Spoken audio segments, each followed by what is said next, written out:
জমে উঠেছে কোরবানির পশুর হাট। প্রতিবারের মতো এবারও ছোট মাঝারি গরুর চাহিদা বেশি। হাটের খবর জানাতে মুন্সিগঞ্জে আছেন সহকর্মী নাসির উদ্দিন উজ্জ্বল এবং নওগাঁয় আছেন এমআর রকি। সরাসরি শুরুতেই যাচ্ছে উজ্জ্বলের কাছে। উজ্জ্বল,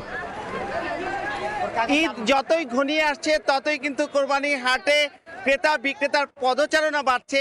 এই ধলেশ্বরী একেবারে লাখ ঘেঁষা যে জেলার সবচেয়ে বড় যে কোরবানির গরুর হাট, সেখানে কিন্তু ইজারাদাররা দাবি করছেন প্রায় 10,000 গরু তাদের এই হাটে উঠেছে এবং বৃষ্টি এবং কর্দমাক্ত পরিবেশ মোকাবেলা করে কিন্তু সেখানে বেচা কিনা চলছে। এবং এই হাটের সবচেয়ে বড় যে গরুটি এসছে সেটি কিন্তু সিরাজগঞ্জের শাহজাদপুর থেকে। সেটি কিন্তু তারা নামকরণ করেছে সিরাজগঞ্জের সুলতান এবং সেটি কিন্তু 1100 কেজি ওজনের, দাম হাঁকা হচ্ছে 7 লাখ টাকা। তার পাশে কিন্তু যেটি রাখা হয়েছে বাবু রাজা, সেটি কালো রঙের, সেটিও কিন্তু ফ্রিজিয়ান জাতের গরু। এই ষাটটিরও কিন্তু দাম হাঁকা হয়েছে 6 লাখ টাকা। তারা বলছেন এটির ওজন 1000 কেজি এবং জেলায় কিন্তু এবছর কোরবানির যোগ্য পশু রয়েছে, গবাদি পশু, সেটির সংখ্যা কিন্তু জেলা প্রাণী সম্পদ বিভাগ যেটি বলছেন যে 81,000-এর বেশি। এর মধ্যে কিন্তু চাহিদা রয়েছে মুন্সিগঞ্জে 69,000 এবং এর মধ্যে কিন্তু 59,000ই গরু, তার মধ্যে 50,000-এর বেশি কিন্তু ষাঁড় রয়েছে।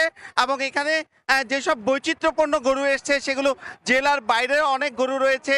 মিরকাদিমের ধবল গাই এবং বিদেশি বিভিন্ন প্রজাতির যে ষাঁড় সেগুলো কিন্তু রয়েছে। এবং মুন্সিগঞ্জের সবচেয়ে আলোচিত যেটা নাকি বেলজিয়াম বুলু জাতের সবচেয়ে বড় ষাঁড় দাবি করা হচ্ছে, যেটি 1350 কেজি ওজন, সেটি কিন্তু দাম হাঁকা হচ্ছে 16 লাখ টাকা।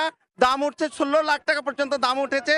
তো এইরকম নানা রকম কিন্তু পশু, এই কোরবানির পশু উঠেছে হাটে। এবং এবার জেলায় কিন্তু ছাগলের পরিমাণ যেটি কোরবানির জন্য যোগ্য সেটা কিন্তু 18,000, ভেড়া রয়েছে 3,000-এর বেশি এবং মহিষ রয়েছে 222টি। এরকম নানা রকম প্রজাতির যে গবাদি পশু সেগুলো কিন্তু কোরবানির জন্য নিয়ে আসা হয়েছে এবং অনেকে কিন্তু কিনতে শুরু করেছেন এবং বলছেন দর এবার কিছুটা কম। গেলবার যেটা 1 লাখ ছিল সেটা কিন্তু এবার 95 বা 90,000-এ কেনা যাচ্ছে। তো এই ছিল মুন্সিগঞ্জের কোরবানি হাটের সবশেষ খবর। আমরা চলে যাব নওগাঁর খবর জানতে। নওগাঁয় আছেন এমআর রকি, আমরা তার কাছে জানবো কোরবানির হাটের সবশেষ খবর।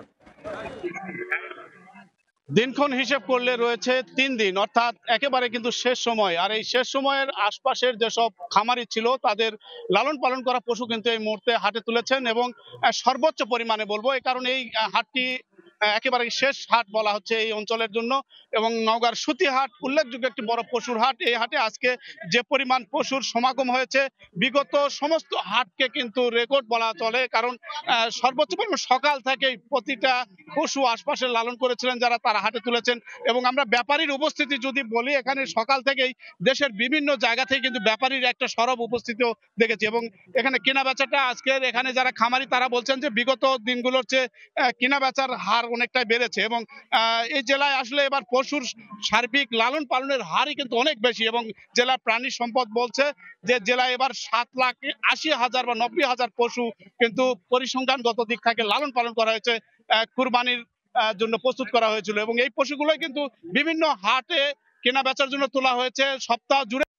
নওগাঁর সংযোগটি বিচ্ছিন্ন হওয়ায় আমরা আন্তরিকভাবে দুঃখ প্রকাশ করছি। নওগাঁ থেকে এমআর রকি এবং এর আগে গরুর হাটের খবর জানাচ্ছিলেন মুন্সিগঞ্জ থেকে নাসির উদ্দিন উজ্জ্বল।